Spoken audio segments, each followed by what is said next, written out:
bàyyi ko fi ñëw ne si lamb laay liggéey kon waa lamb nañ ko gën a dooleel ubbil ko buntu yi jàppale ko bu baax a baax a baax a baax koo koy jigéen ju mën góor koo koy sama jigéen sama xarit di Catalina maa lay nuyu wala ñu xaar ba combat bi passé arbitre baa ngi wax ak ñaari mbër yi. waaw combat bu mën a gaaw la. Boy Jaxaw ngeen jàkkaarloo ndax Boy Jaxaw ak Boy Naar bu Fass ak Youssou Ndour bu Fass. Youssou Ndour bu lebu gi. ay poids lourd lañu.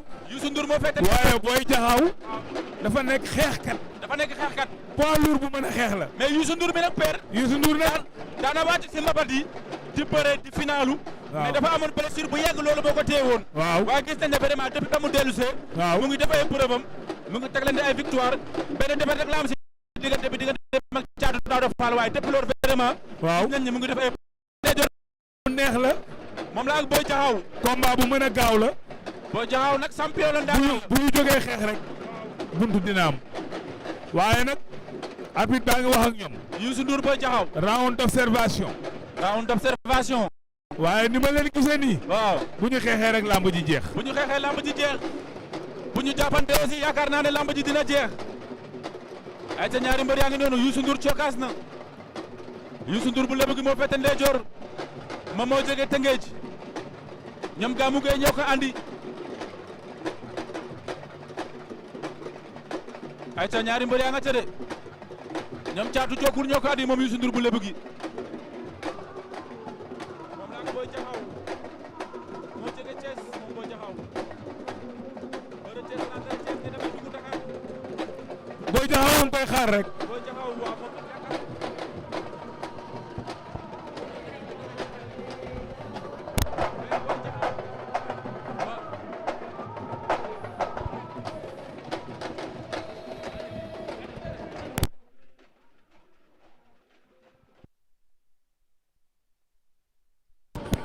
ay ca Boy Jaxaw ak Youssou Ndour père. waaw Boy Jaxaw mi ngi déglu jiital tànku ndeyjoor Youssou Ndour jiital tànku càmmoñ ñuy léewtoo bu dib dara xewagul waaye jàpp naa ni dañuy wër-wërloo rek mais bu ñu jógee léegi tampoo dina am bëre dina am loolu nag dara xewagu ci ku ci nekk yaa ngi léewtoo rek di xaar sa morom dafa erreur nga exploité ko Boy Jaxaw fayu na léegi. waaw Boy Jaxaw fayuwaat na Youssou Ndour dóor na de. Boy Jaxaw Youssou Ndour. Youssou Ndour na xool li muy dóore. waaw ndax Boy Jaxaw tekkaaram gi. dafa mel ni daf ko bëgg a dóor remise. moo tax muy avancé di léewtoo ci kawam.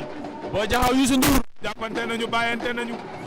même nag daw nañ tàngoo daw nañ daje Youssou Ndour boo daa bëgg a jàpp Boy Jaxaw. ba kaw du am. kaw Youssou Ndour Boy Jaxaw. Boy Jaxaw ak Youssou Ndour. fay na door na ko mu daanu. Youssou Ndour door na Boy Jaxaw mu. Balla Gaye ñoom Modou Lo Eumeu Sène ñoom Ama Baldé mbër yëpp nañu ñëw ndax ku ci ne ñëw naa sa kër seq ak yow ci teraanga ci suñu usine kon nag nañu ñëw wuy si ma ndax buñ ma wuy see rek sama usine lañ wuy si kon maa ngi xaar daal lamb ji nekk spécial lamb ndax ki ko tëgg Cheikh Ibra lañ ko tudde te dara Cheikh Ibra ndaw wuyul père Pala père waaw kii bu ñu ko tuddee drapeau waxuma la sax drapeau waaye kii lu nekk war nañ ko tudde ci lamb bi sponsor yëpp dawee moom rek moo fi des ba pare nag su fekkonte ne amul courage kon société bi muy liggéey du ñu ñëw fii mais moom day jooy pour dimbali nit day jooy pour dimbali famille lamb moo tax damay wax ne famille lamb dañ ko war a delloo njukkal ci bépp côté ba pare waa lamb produit bi nga xam ne moom la yor kenn waru ci kaf parce que xoolal ñaata société ñoo ne ci Sénégal doo gis kenn moom rek ngay gis muy taw muy noor muy nawet mi nga ànd ak ñun ba pare nag jël wërsëgam di ko dimbalee nit ñi di def social ku mel noonu nag waa lamb dañ ko war a téye ba pare xale yi xam loolu man dama koy wax de proximité damay dajeeg mbër di ko wax ci ñoom kon ñëpp dañ ko war a jàppale ko mooy jàppale suñu bopp. ma la sax loolu nga wax dafa am solo parce que tey bu fekkee ne ku nekk boo amee sa produit mu dëgër nga daw seeti waa lamb ji war a am fulla ak fayda ju tol ne ku nekk di leen jàppale ñu jóg jàppale ko ki leen jàppalewul ñu wan la ginnaaw parce que fulla kenn du ko jàngal nit tey buñ bëggee lamb ji neex sponsor yi daw ñëw na lamb jépp sëqandoo sponsor bi ne ci lamb ji di ko accompagner mu ngi mel ne comme Leewtoo chaque lamb muy mercredi yeneen jour yëpp da ngeen fi nekk kon ça veut dire que site yi tey mun naa ne tey ci site yi yéen a gën a fës ci lamb Lutte TV donc yéen a gën a fës ci lamb donc loolu ngeen def ba fës ci lamb noonu aussi la waa aussi seen sponsor yi war a fësale ki nga xam ne moo bàyyi ñëpp ñëw di leen jàppale bu ko defee lamb day avancé ku ñu amal njëriñ ñu nekkal ko fi ku ñu amalul njëriñ ñu sànni la fële. na gaa yi jënd Harmonia na gaa yi jënd King na gaa yi jënd Tampico na gaa yi jënd Fusion loolu yëpp yaakaar naa ne ay produits siyaat la di nuyu suma frère Babacar Ndour depuis Aridim kooku aussi suma waay la du mënu ma ko ñàkk a nuyu nee na boisson yi ñu ngi ñëw loolu aussi lu am solo la waaw ay ca yaakaar naa ne aussi père ñii nag ay gan lañ ay gan yu jógee ba France waaw ba tey rek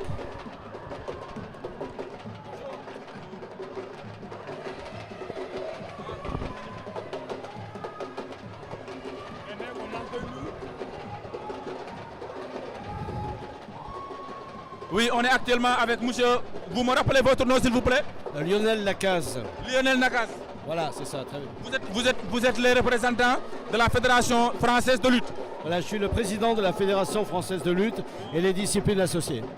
Vous êtes ici pour signer un partenariat avec le CNG de lutte pour raffermir les relations, mais aussi pour comment dire, pour développer la lutte au niveau de la France, mais aussi pour développer la lutte au niveau du Sénégal. Oui, en fait, on a deux rendez-vous très importants avec nos amis du Sénégal. C'est celui des Jeux Olympiques de Paris l'année prochaine et les Jeux Olympiques de la jeunesse à Dakar en 2026. Et on a décidé de le faire ensemble, de faire des choses pour se préparer au mieux, car nous, on est impressionnés. Les lutteurs français sont admiratifs d'une ambiance comme celle-ci et le niveau de la lutte sur le sable, qui est devenu la lutte sur le sable est devenue olympique, sera aux Jeux Olympiques de la jeunesse. Et nous, on doit se préparer. Quels sont les enjeux de cette coopération bilatérale? Les enjeux, c'est d'échanger et d'être le plus souvent possible en contact.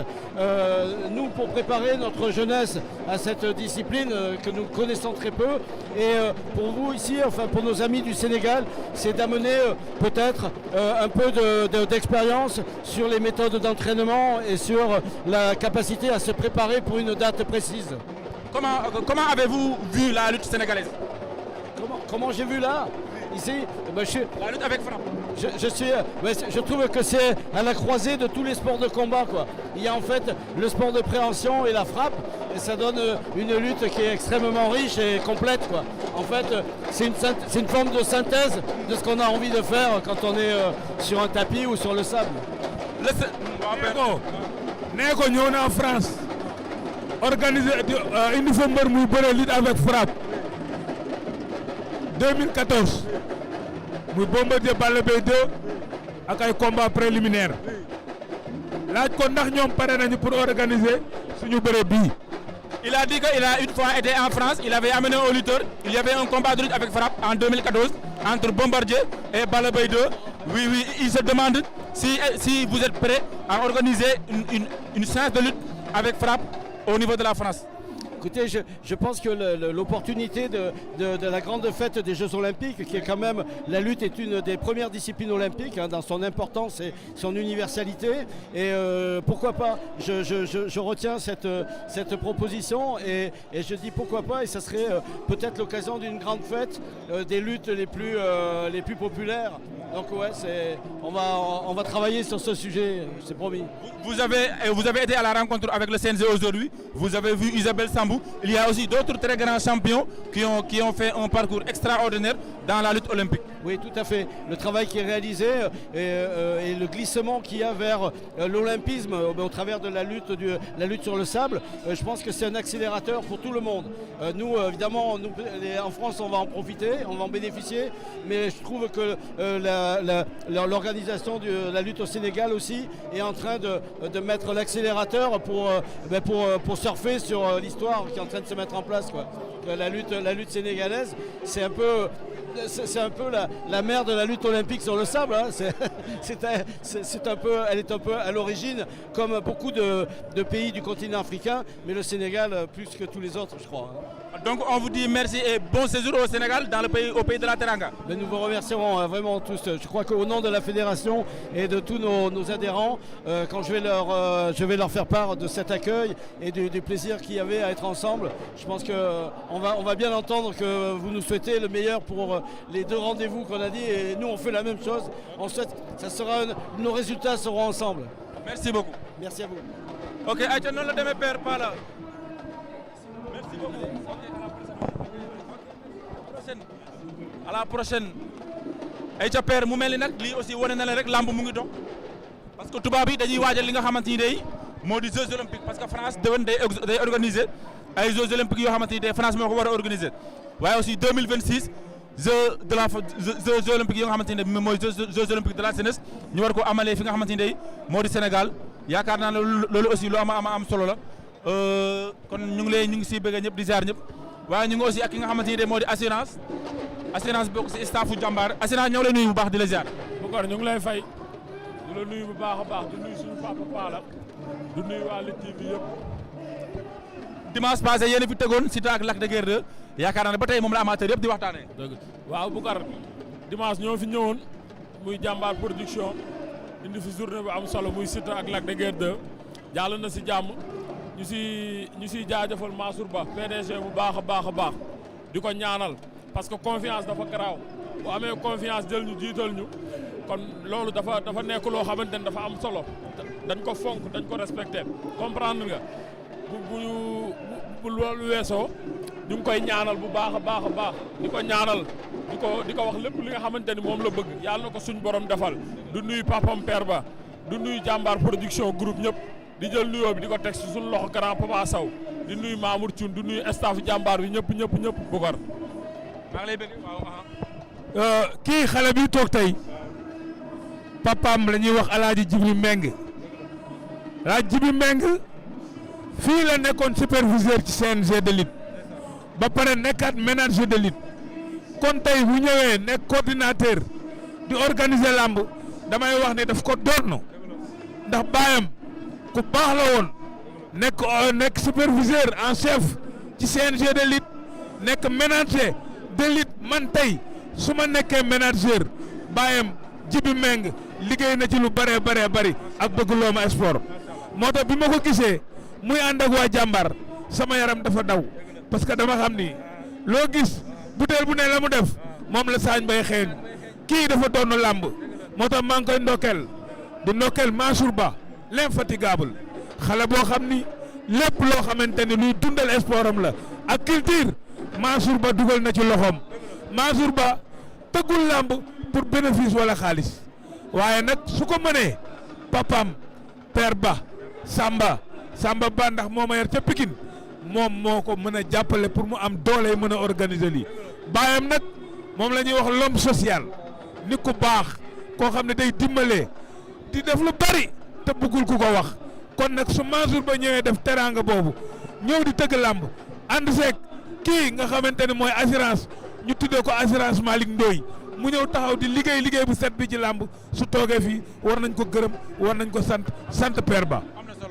am na solo looy wax ci loolu. di wax ni rek Pala dafa baax rek moom suñu papa la ñun tey ñoom ñëpp suñu ay kilifa lañ di leen remercier bu baax di leen gërëm ñoom ménagères yi ku si mel ni Assise ak ñoom Ndoye ñoom père Pala père Bourkhane ñoom ñëpp di wax ni làmb nañ ko gën a fonk Boucar nañ ko gën a respecté gis nga mbër yi nañ gën a fonk làmb parce que làmb boo xoolee li ci ëpp mbër ñoo siy bénéficié wu bu ñëwee si signature contrat yi nañ respecté promoteurs yi respecté làmb mais di bëre combat bu toll ni nga bëre ñëw si signature contrat nangu woo wax nangu woo fecc lu toll ni si ñetti signature contrat nit ñi di la xaar si open press nangu woo def open press loolu dafa nekk loo xamante ne day am lu muy wàññi si làmb mbëri nañ xoolaat seen bopp xoolaat taxawaay parce que làmb ku xam làmb xam ni dellu na fu mu nekkoon di remercier ñëpp di delloo ñëpp njukkal di lay ñaanal di leen wax incha allah jàmbaar production mi ngi waaj ay journée yu am solo ñu ngi waxtaan suñu biir incha allah bu sottee rek dinañ ko génne teg ko si table bi incha allah jërëjëf Boucar maa lay remercier bu baax a baax.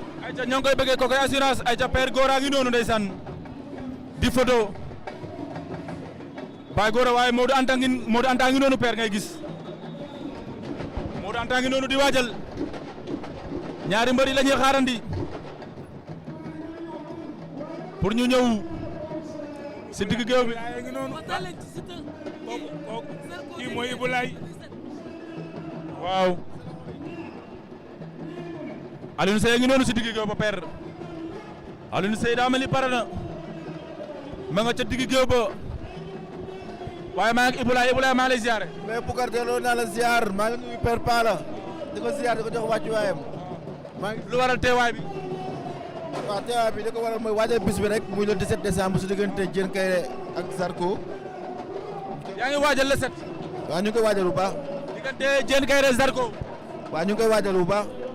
waaw incha allah waaw mu nekk dimanche 17 décembre. li si des daanaka bëreetul de. ah bëreetul waaw ñu ngi si xam naa semaine prochaine incha allah premier face to face bi am waaw incha allah. lan lañ mën a xaarale si bés boobu.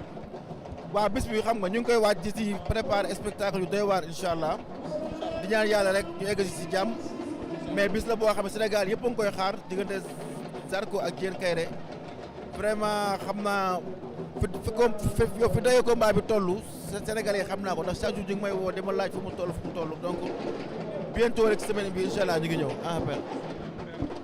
kii laajuma ko dara dama am lu may wax ci moom.